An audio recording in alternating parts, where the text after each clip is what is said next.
Data menunjukkan bahwa sekitar 1 dari 10 orang lansia memiliki masalah pernapasan seperti asma atau POK, paru obstruktif. Dan uniknya, hampir 70% dari mereka mengaku merasa napas lebih lega setelah meminum secangkir kopi pahit. Bahkan ada yang sampai menjadikan kopi sebagai obat darurat pengganti inhaler. Selamat pagi Bapak, Ibu, dan teman-teman semua yang mungkin juga sering merasakan sesak atau punya riwayat asma. Perkenalkan, nama saya Sinta. Dalam praktik medis, pertanyaan ini sering sekali muncul. Dok, boleh gak sih saya minum kopi? Soalnya kalau sesak, habis minum kopi kok jadi enakan ya? Hari ini kita akan bedah tuntas topik yang sangat menarik, minuman panas mitos atau fakta. Kopi bisa jadi obat alami untuk asma sesak napas? Kita bedah ilmunya ya. A. Penjelasan awal. Baik, mari kita pahami dulu sainsnya. Kenapa bisa ada anggapan kopi obat asma? Jawabannya ada pada kandungan kafein dan sedikit kandungan theophylline. Zat ini secara kimiawi strukturnya mirip dengan obat asma jenis bronchodilator, obat pembuka saluran napas. 1. Efeknya, kafein bisa sedikit melebarkan saluran pernapasan dan merelaksasi otot-otot di sekitar paru-paru. 2. Durasi, efeknya terjadi sekitar 1-2 jam setelah minum. 3. Rasanya, jadi dada terasa tidak sesak, napas lebih panjang, dan batuk berkurang sebentar. Jadi anggapan bahwa kopi membantu itu benar ada ilmunya. Tapi, apakah berarti kopi itu obat? Ini yang harus kita bedah. B. Segmen kesalahan yang sering dilakukan oleh kita, tapi tanpa kita sadari. Kesalahan 1, menjadikan kopi sebagai pengganti obat dokter. Berhenti minum obat dokter, cuma andalkan kopi tiap kali sesak. Ini bahaya besar. Bahaya ilmiah. Efek kopi itu lemah dan hanya sementara. Kekuatannya tidak sebanding dengan obat asma standar. Jika saluran napas sedang meradang parah, kopi tidak akan cukup kuat membukanya. Akibatnya, oksigen ke tubuh berkurang, bisa menyebabkan pingsan, gagal napas, bahkan kematian. Selain itu, kafein memacu jantung berdetak lebih cepat, yang justru membuat penderita asma merasa semakin cemas dan panik, yang bikin sesak makin parah. Data studi.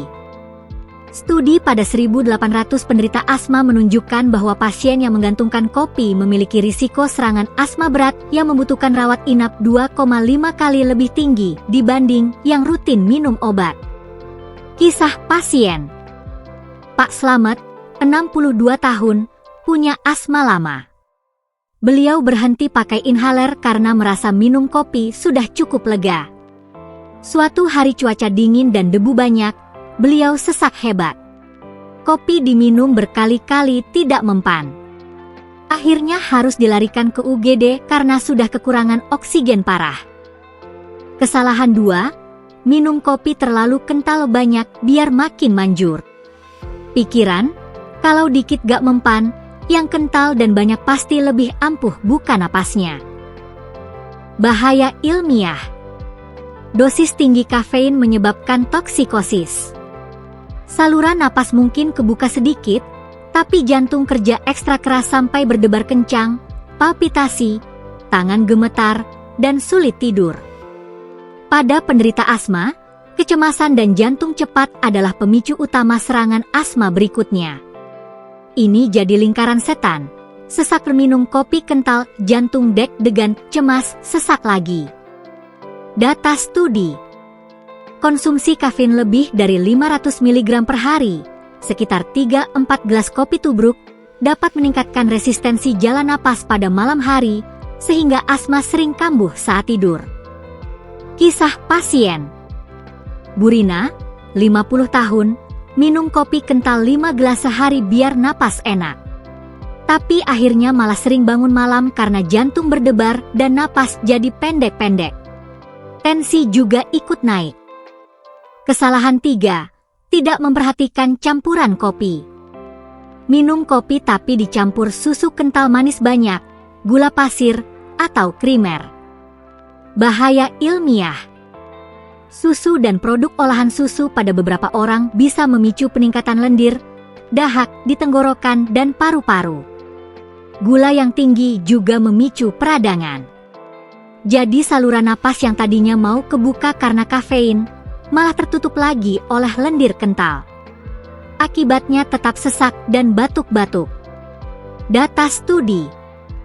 Penderita asma yang minum kopi manis, susu memiliki skor kesesakan napas 30% lebih buruk daripada yang minum kopi hitam polos. Kisah pasien. Mas Budi, minum kopi susu gula aren setiap hari. Keluhan batuk dan dahak tidak sembuh-sembuh. Setelah diganti kopi hitam tanpa gula dan kurangi porsi, batuknya berkurang drastis. Segmen solusi. Jadi kesimpulannya, kopi bukan obat asma, tapi kopi bisa menjadi pendukung yang membantu meringankan gejala ringan asalkan cara pakainya benar. Solusi 1, jadikan pelengkap, bukan pengganti. Manfaat ilmiah, mendapat efek relaksasi otot napas tanpa mengganggu pengobatan utama. Data keberhasilan, minum kopi dalam batas wajar dapat meningkatkan fungsi paru sekitar 5-10% selama beberapa jam. Rencana aksi. 3. Kalau sesak, segera pakai obat dokter, jangan tunggu kopi bekerja. Solusi 3, alternatif alami lebih aman. Manfaat ilmiah, ada bahan alami lain yang fungsinya mirip membuka napas tapi lebih lembut dan anti-inflamasi. Rencana aksi. 1. Jahe hangat, sangat bagus melegakan dada dan anti radang. 2. Kayu manis, membantu melancarkan pernapasan. 3. Hirup uap air panas, cara paling aman membersihkan saluran napas tanpa efek samping. D. Pesan penutup penuh motivasional. Bapak Ibu sekalian, kopi itu nikmat, dan memang ada efek baiknya buat napas. Tapi ingat, kekuatannya terbatas. Jangan pernah menukar obat dokter dengan secangkir kopi hanya karena merasa enakan. Kesehatan paru-paru itu aset berharga. Nikmati kopi secukupnya sebagai teman ngobrol, nikmati hidup dengan napas yang lega, dan tetap patuhi anjuran dokter. Sehat itu pilihan, dan bijaklah dalam memilih apa yang masuk ke tubuh kita. Nah, Bapak Ibu ada yang punya riwayat asma atau sesak napas juga? Biasanya kalau kumat ditangani gimana? Sharing pengalamannya di kolom komentar ya, siapa tahu bisa saling menguatkan. Kalau video ini bermanfaat dan menambah wawasan, tolong bantu like, share ke keluarga dan teman-teman, serta subscribe channel Hidup Sehat ya. Saya Dr. Sinta. Semoga Bapak Ibu selalu diberi kesehatan paru-paru dan napas yang lancar selalu. Sampai jumpa. Wassalamualaikum warahmatullahi wabarakatuh.